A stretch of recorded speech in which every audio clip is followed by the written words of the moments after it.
l'utilisation d'un composite universel pour le praticien, c'est effectivement une facilité dans le choix des teintes, dans la mise en œuvre et puis dans la gestion du stock également. Le choix d'un composite universel reste un très bon moyen pour les praticiens de pouvoir choisir un composite qui répond à l'ensemble des couleurs qu'on va avoir besoin de restaurer et donc simplifier un petit peu le choix du type de composite et le choix de la couleur du composite au moment de la restauration. Le composite universel, en fait, maintenant on l'utilise énormément parce qu'on a vu de gros avantages. Comme nous travaillons en tubs, ça prend beaucoup moins de place et on a beaucoup gagné en ergonomie. Ce qui m'a séduit le plus, c'était son mimétisme, un très beau résultat esthétique. Même si c'est un composite universel, on a quand même plusieurs couleurs pour pouvoir répondre à l'ensemble des situations cliniques rencontrées. La deuxième chose qui est très séduisante, c'est son aspect quand on le manipule. Il n'est pas trop collant et il permet d'être facilement manipulé et mis en place dans la cavité. En fait, c'est tout d'abord une mise en œuvre qui est assez agréable. On a un matériau qui est dense, qui se met bien en place, qui est assez facile à utiliser avec les kits de stratification dont on dispose habituellement dans les cabinets. On a une bonne tenue des mises en forme, du modelage, de la macrogéographie juste avant polymérisation. Et puis je dirais aussi ce qui m'a intéressé, c'est sa propension à l'étalement au pinceau juste avant la polymérisation qui nous permet d'avoir une transition marginale qui est vraiment intéressante. Mon premier retour pratique avec le Clearfield Majesty Universal a été bon, voire très bon.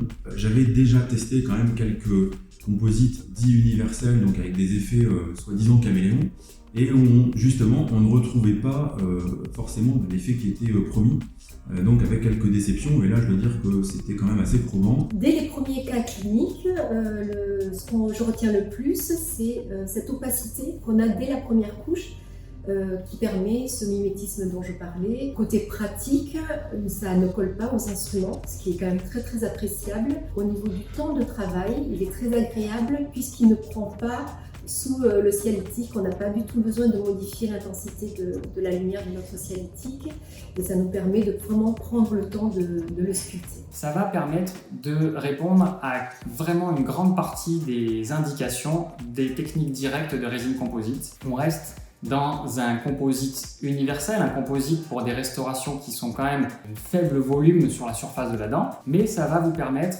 vraiment de répondre à l'ensemble des situations cliniques que vous rencontrez au quotidien.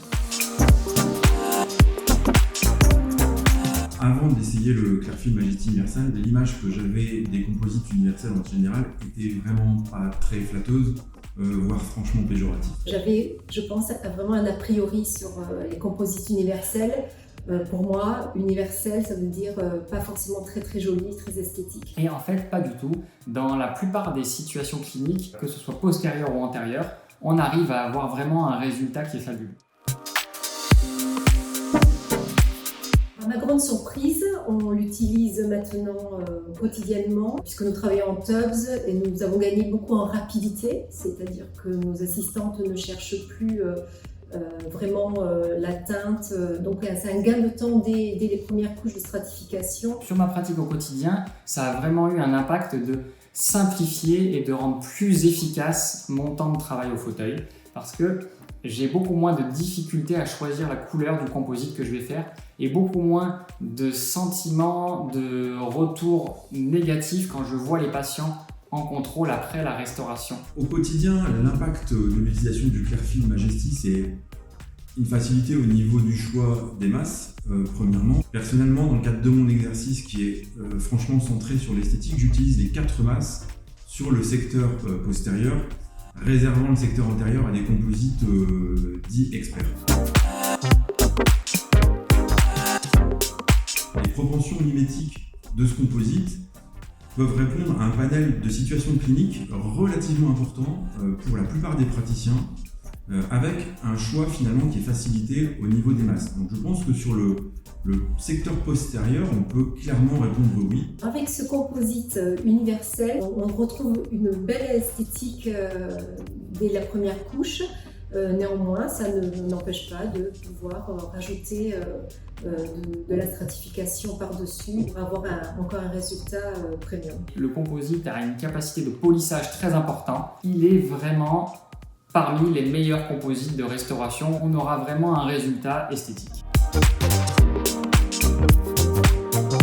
Premièrement, simplicité. Deuxièmement, efficacité. Et troisièmement, esthétique. Ce serait ergonomique, un bon mimétisme, un bon rapport qualité-prix. Le premier d'entre eux serait certainement mimétisme, pour la qualité de son effet caméléon par rapport au tissu environnant. Je dirais le deuxième, facilité, pour sa mise en œuvre. Et enfin, reproductibilité, pour la constance au niveau des résultats obtenus. Pour moi, c'est une agréable surprise dans l'utilisation de ce Majesty universel. On l'a définitivement adopté dans nos protocoles opératoires. Et force est de constater que dans vraiment 90% des cas, on réussit à avoir une intégration fonctionnelle et une intégration esthétique quasi parfaite de nos restaurations. Et c'est ça qu'on demande à un composite de restauration, c'est de répondre à l'ensemble des situations cliniques qu'on va rencontrer. Je pense en tout cas que c'est l'avenir du composite, en tout cas dans le secteur postérieur, d'aller vers un mimétisme de plus en plus probant. Et c'est déjà une belle étape de franchir.